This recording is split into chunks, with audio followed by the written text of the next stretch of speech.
भरी सावन में भातार पिए छ गाजा के छौरी। सिंगिंग बाय नीरज राजधानी। बेकार भेलौ करल बिहावा तोहर गे छौरी, बेकार भेलौ करल बिहावा तोहर गे छौरी।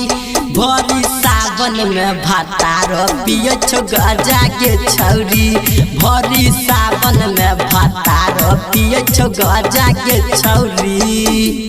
बेकार भेलौ करल बिहावा तोहर गे छौरी, बेकार भेलौ करल बिहावा तोहर गे छौरी।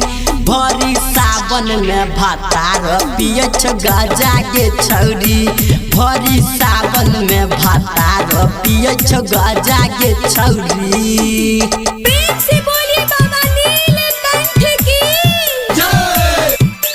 मिक्स बाय जय हो डिजिटल रिकॉर्डिंग स्टूडियो भवानी।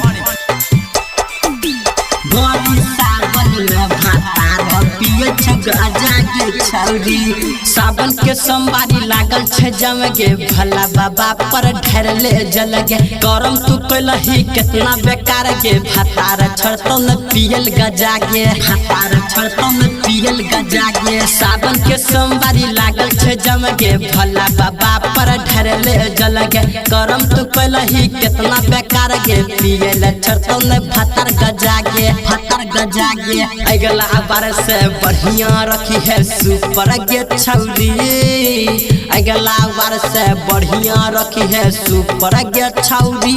भरी सावन भर भातार पिए छ गाजा के छौरी, भरी सावन भर भातार पिए छ गाजा के छौरी। प्रेम से बोलिए बाबा नीलकंठ की जय। मिक्स बाय जय हो डिजिटल रिकॉर्डिंग स्टूडियो भवानी। भरी सावन में भातार पिए छ गाजा के छौरी।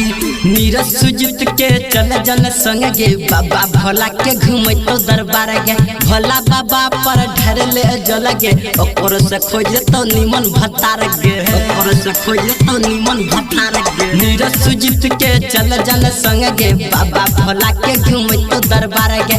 भोला बाबा पर ढेरले जल गे, ओकर से खोज तो निमन भतार गे, निमन भतार गे। जितना रहो सहेली अभिषेक के गेल गे संग, जितना रहो सहेली अभिषेक के गेल गे संग।